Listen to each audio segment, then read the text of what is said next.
If you're a wild horse, summer at the Pryor Mountain Wild Horse Reserve on the Montana-Wyoming border is as close to heaven as you're going to find here on Earth.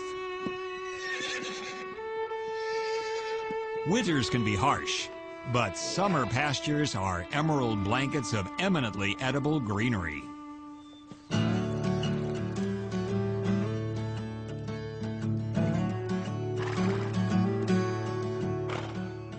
And if you're a mature male with your own harem, life is full of rainbows.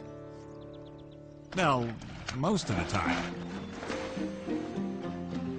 These wild horses have two social groups.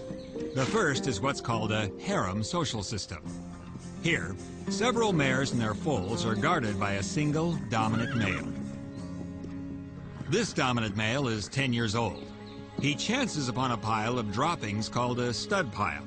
This tells him that the other social group is nearby and that it's time for him to take action.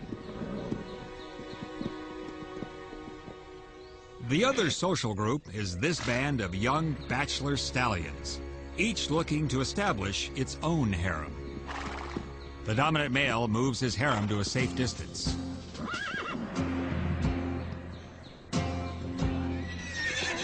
Then he makes his move on the intruders. Even though he's outnumbered, he's got the advantages of age and experience. His band stays put on the sidelines.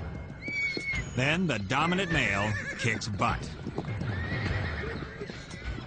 His aim is to assert authority, not hurt anyone. According to the ancient text, The Art of War, a great warrior radiates strength. He doesn't have to fight to the death. And neither does this male. The rogue stallions move on, and life is once again fresh grass and rainbows.